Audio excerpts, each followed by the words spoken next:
Because of what Carson did, because of Letterman, because of Jon Stewart, would you love to do the Oscars? I'd love to, yeah. I'd love to try it.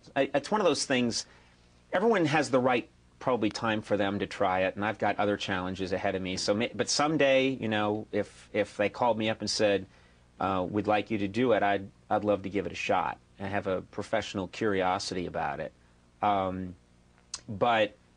But I also acknowledge that there's a lot of difficulties, you know, in doing that kind of show. And there's something that feels appropriate to me about hosting the Emmys. I love television. I work in the medium. I've had a lot of the people on. Probably most of the people in that audience have been on my show at one time or another. You know, I don't have maybe that same relationship with the film community. Do you know what I mean? And so I sometimes feel that... yeah, but clearly you will if you, after 2009, when you go out to do The Tonight Show. And when I start my film career. We're thinking already, are we? Yeah, I know you and I are going to... Yes, we'll do we can do a buddy show. A buddy comedy, yeah, you and I. We actually started out here. I think so. At this table, when you'd been on the air, what, not long. I think I've been on the air maybe 2 weeks or 3 weeks. 5, 6 weeks, and when I first went on the air... Same table, by the way. Same table, and God, I carved my initials in here on that show. And the same set, by the way. You haven't... It's beautiful. Yeah. I love it. Gorgeous views of downtown Baltimore. Yes. But who knew you shot it here? Yeah. But I think I was here maybe 5 weeks in. Yeah. To the original one. When you think about television, do you watch a lot of television? Yeah. You do? Yeah. Weekly episodes of your favorite I watched shows? Lost, the show Lost. I was hooked on it. I think it's a Why is it that so many show. people... Someone last night said to me, I just got the whole set of Lost, and I can't wait to watch it because every friend I have is recommending it. Yeah. You'll not be disappointed.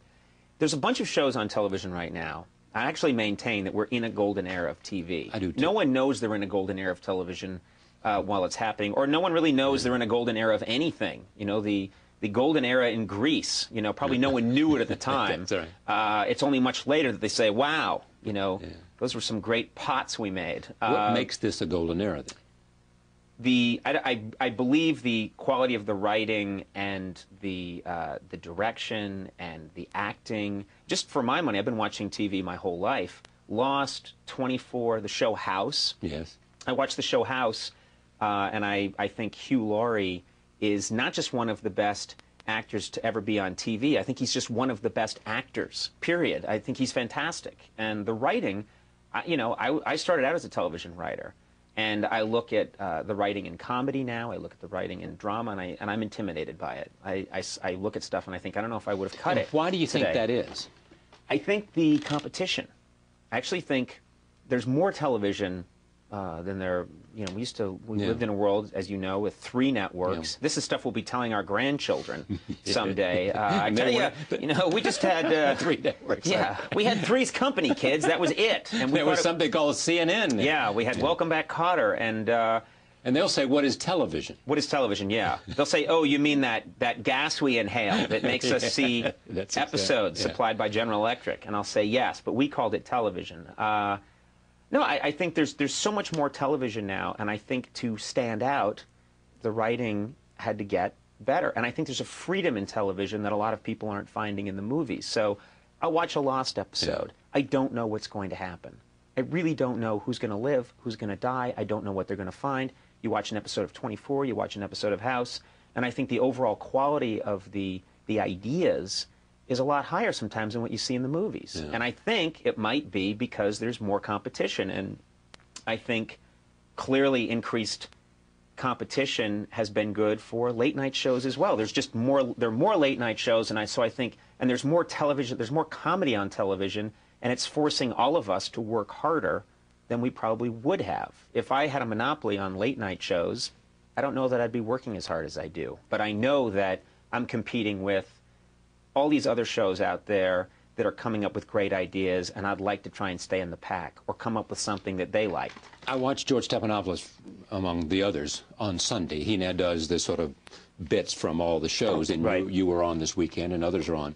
And it seems to me, I don't see all the monologues, but it just seems to me that there's a lot of focus on political events. Bush, right, and everything else.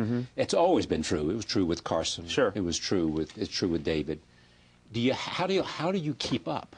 Is it watching television news? Is it reading a lot of newspapers? Is it having a bunch of writers who do all that? Yeah, I haven't read a newspaper in years. I don't know what's happening. No, I'm kidding. No. I thought you were going to say I just watch television news. Yeah, yeah. Or no, I read the newspaper. I read a few newspapers, and I try and stay. And I also am a junkie. I'm always have the clicker, and I'm constantly scanning. I'm watching the news, but it's interesting. And we have obviously writers that do the same, and they come up with a ton of the premises. They come up with the majority of the jokes, but one of the things that's interesting is trying to find that balance, because every show has its own DNA, and our show has always been, we respond to political events and political occurrences, but we're also, there's a large part of my show that's apolitical, that's just silliness for silliness sake, that's vaudeville, and there's a lot of my show that where we're using puppetry, we're using costumes, we're doing little sketches. We live in our own bubble to an extent as well, so it's always trying to find that mixture between commenting on Raul Castro's ascent to power, but also doing a really silly sketch where the devil comes to take me away in the middle of the show and whisk me away through the double doors. That has nothing to do with anything in the news. Does Jon Stewart and Stephen Colbert represent anything new? I mean, is it a trend or a direction or? I don't know. I don't know if it's. I think what's new about it's more use of video clips, but then you've done that for a long time. Yeah, I think what's new about it is that it's the degree, and it's not just their shows, it's all the shows, it's the degree to which you can specialize now. Do you know what I mean? Yeah. I think in a three-network world, it was hard to specialize to that degree.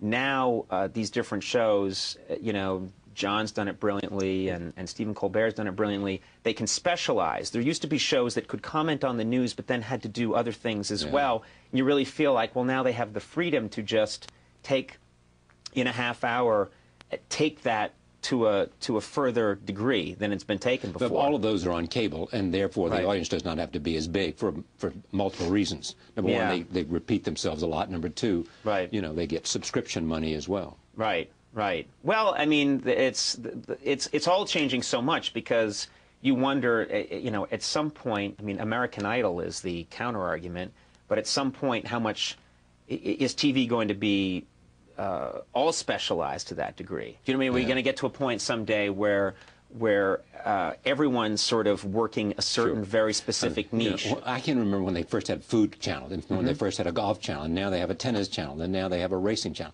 And every time they would develop one of those, I would say, this is not going to work. I mean, there's not that many people who want to just watch a golf channel. And in every case, the specialization has succeeded, and the people who did it have made a ton of money. Yeah. I mean, what I keep saying, I say it to, once a year I go and I speak to the comedy show. Yeah, I go and I speak to the pages at our show. This is great. Yeah. But I'll tell them, they invite me to talk to them, and what I've been saying to them for the last 2 years is this business is changing so drastically, and believe it or not, you guys may have the solution to what television is 2 years, 3 years from now, because they're trying to figure it out at General Electric and NBC. It's up for grabs right now. I honestly don't know, what TV is going to be a few years from now when I'm hosting the Tonight Show. And what is your lodestar? I mean, in other words, as you think about this, simply to be true and authentic and sort of allow what it is that makes you funny among your friends